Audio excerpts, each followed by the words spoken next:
Hello everybody, and welcome back to Cam Critiques. In one of my more popular videos, I rank almost every major first-party Nintendo Switch game. However, that video has grown quite outdated. It's been a year now, and many new games have released. So today, I'm going to be going back to that list, adjusting it a bit and adding all the new first-party Nintendo games from 2021. If you want to hear my full justification for each ranking, I'd highly recommend you watch the original video, linked in the description below. There are still a few games that are missing, namely all the ones listed in the prior video along with Buddy Mission Bond, which still hasn't left Japan, DC Superhero Girls, and Game Builder Garage. Aside from those titles, I played and will be ranking everything Nintendo published this year. But before I get to the new stuff, I want to quickly look back at my old rankings. So, let's get started with the adjustments. First off, I'll be moving Tetris 99 to B tier, below Luigi's Mansion 3. I enjoyed my time with it, but in the year since my original video's release, I've not felt compelled to return to it. I haven't really thought about it at all. Tetris is great, but there are better ways to play Tetris on Switch, so I don't think this belongs in A tier. Next up, I'll be moving Paper Mario the Origami King below The Legend of Zelda Link's Awakening. I quite enjoyed my first playthrough of Origami King, but it has so many problems that keep me from wanting to return. And as I've thought about it more, I've come to appreciate Link's Awakening's soundtrack and atmosphere more, and I've come to appreciate those of Origami King less. Because of updates and DLC, I'll be moving Animal Crossing New Horizons to the bottom of B tier. It's still not at the level of quality I'd hoped for from Animal Crossing, but it's gotten a lot closer. After revisiting it, I'll be moving the World Ends With You Final Remix up to C tier, above Hyrule Warriors. This is still far from the ideal way to experience this game, and I'd absolutely recommend the DS version over it to anybody. However, seeing how the new content tied into the sequel, and listening to some of the new soundtrack again, I've come to at least see some value in this title's existence. And last but not least, I'll be moving Super Mario Maker 2 up to B tier, below Tetris 99. I still have my fair share of problems with this title, but I think it was a bit too harsh. I had a lot of fun near launch playing levels from friends and random creators alike. So, my ranking of Switch titles up through the end of 2020 looks like this. Now, it's time to add last year's titles to this list. I'll be going through them in release order, so let's get started with Super Mario 3D World plus Bowser's Fury. I'm putting 3D World plus Bowser's Fury at the bottom of S tier. This game doesn't have the epic scope that I prefer in Mario titles, but it's got some great visuals, some fantastic level design, and with the new movement tweaks, it's just really fun to play. The excellent Bowser's Fury is also a great time. This game is no Odyssey, but it's pretty fantastic, and I'd highly recommend it to anyone with a Switch who has played Odyssey and is craving more 3D platformers. Bravely Default 2 is going to go in A tier, right below Octopath Traveler. Its aesthetic isn't nearly as strong as Octopath's, and its soundtrack, while great, isn't quite as good. But it does have better combat and a better story. I particularly enjoyed how deep the job system went. If you like turn-based JRPGs, this game is a great time. New Pokemon Snap is going to go right above Animal Crossing New Horizons in B tier. I'm not the biggest fan of the original Pokemon Snap, but this one left me pleasantly surprised. The gameplay is relaxing and fun, it looks great, and it's very charming. It's short, I don't love its structure, and it can get repetitive, and it's hard to recommend this one to everybody. But I enjoyed it, and many of the Pokemon fans would and have enjoyed it.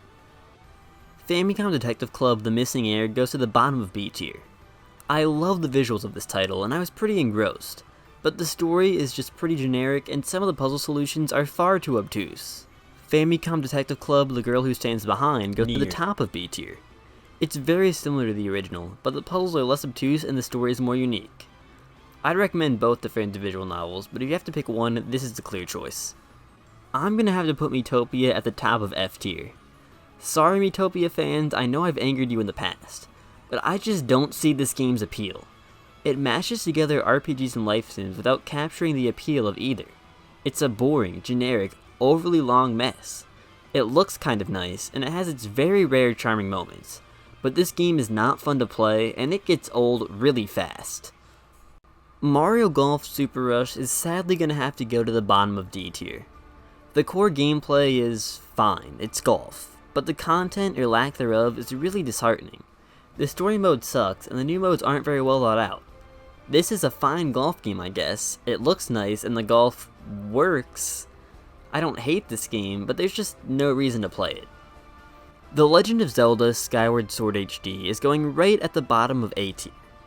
I'm a big Zelda fan, and having a traditional 3D title on Switch is much appreciated. This is one of the lesser 3D titles, but it still has some great dungeon design. The core gameplay is fun, the visuals look pretty nice, the new controls work pretty well, and the soundtrack is outstanding. It has a lot going for it.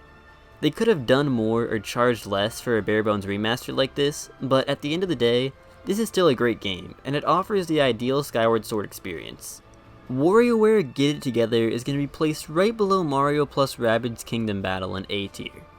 The aesthetic isn't quite as clean as that of many other entries in the series, and the single player is a little underwhelming, but the core idea is executed really well and the microgames here are a ton of fun.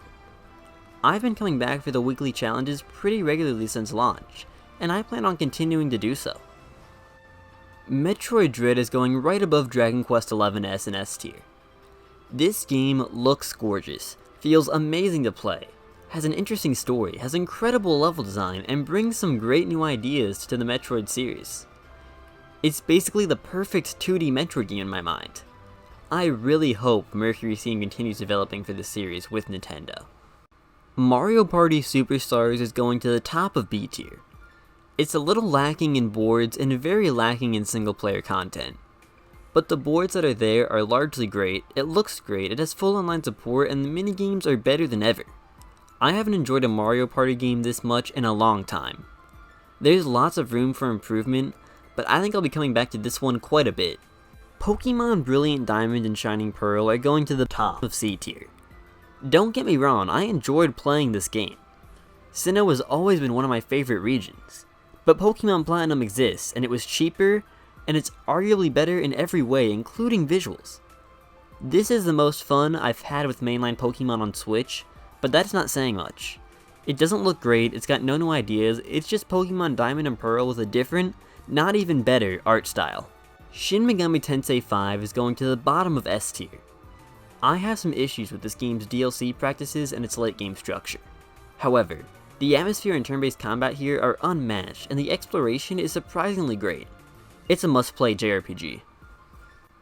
And last and arguably least is Big Brain Academy Brain vs. Brain. This is going below Let's Go Pikachu and Eevee in D tier. It's an inoffensive but really plain brain training party game of sorts. It's got some charm, but the games aren't fun to play, they don't feel very useful as brain training tools, and there's not a lot of them. This game is sold at a budget price at least, but there's just not much to it. It feels more like a Flash game than a Nintendo title. You can get just as much, arguably a little more, out of humanbenchmark.com. And that does it for my ranking. This is the final list. Thank you guys for watching this video, I really appreciate it. If you liked it, I'd also really appreciate it if you liked, commented, hit the notification bell, and or subscribed. I'd also recommend you check out some of my other content, like my ranking of the 10 best games from 2021. If you want to see additional updates about the channel, follow me on Twitter or Instagram, or join my Discord server, all linked in the description below.